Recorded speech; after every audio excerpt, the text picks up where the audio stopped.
everyone, this is motorbike13, and I'm going to do a quick video on part 2 to the tips for beginners. I've had a few people ask me, they like watched my how to ride a motorcycle video, and then they're like, okay.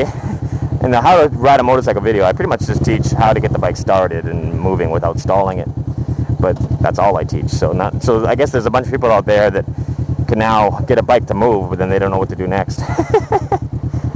Can you imagine that? All over America, there's like people that just like they can get into first gear and go in a straight line, and then that's it. Then they just stop and go, okay, now I'll go back to YouTube and check to see what I do next. Yeah, I'm not making fun of you, just trying to make a joke. Okay, so you put the bike, I already covered all this. Oh, one thing I forgot to cover in the first video was when you get on and off a bike, it's always on the left-hand side. Put the kickstick down, always make sure it's down, make that a habit, because a lot of people when they're new to bikes, they'll just get off the bike and forget to put the kickstand down, and the bike will just tip over. Make sure it's down, put it down on the kickstand, get off on the left-hand side. Always the left. A couple of reasons for this. Even if the kickstand's down, you don't want to get off on the right, because if you get off on the right, for example, and your foot catches on the seat, maybe your foot just catches as you're pulling it off, you could pull the bike over. If I catch my foot when getting off this way, if I pull the bike over this way, it's already on the foot stand, so chances are it's less likely to fall over to the left. So that's, and the muffler on all motorcycles most motorcycles is on the right hand side. Some it's centered. Is on the right hand side, so if you get off on the right hand side, you have a chance of burning your legs. Some pipes get hot enough to burn your legs straight through jeans, so always the left hand side, especially for passengers, because passengers, they got their feet back here and the pipe's down here and they put their leg down, they're really going to get burned.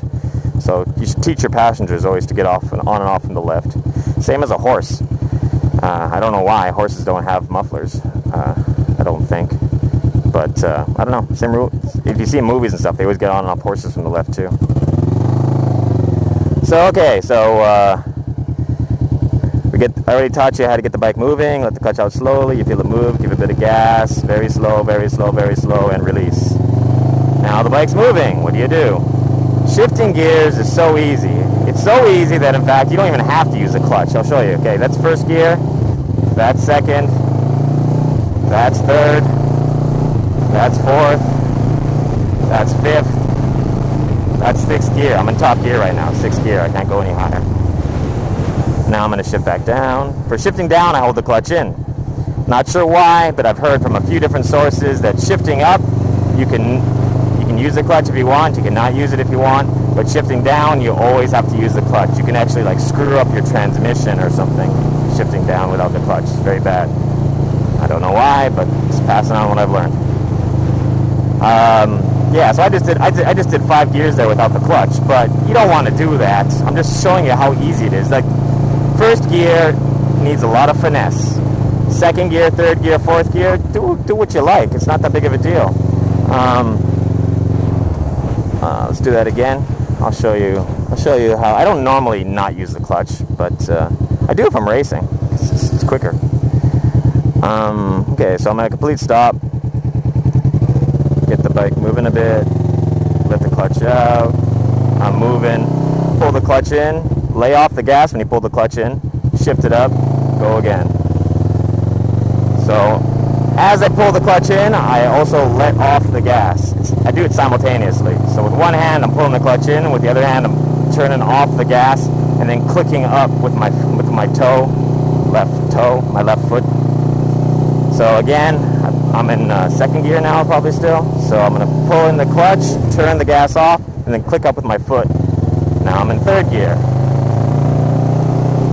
Pull in the clutch, turn off the gas. You can hear the RPMs go off. The bike's just rolling. Push up, let it out smoothly. If I don't let it out smoothly, it doesn't really matter. The only problems you can have with shifting is if you're in the wrong gear and you try to shift, like if you're in high RPMs and you shift down, that's going to make it go jump into even higher RPMs, which you might not be able to do. Like if you're up near red line and you shift down, it's going to lock up the rear tire. Is that very dangerous to do? So-so. You want me to do it for you? Okay, I will.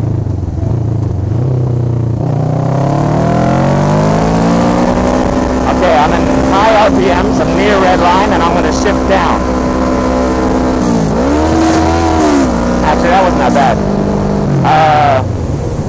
what happens sometimes is I didn't lock up the rear.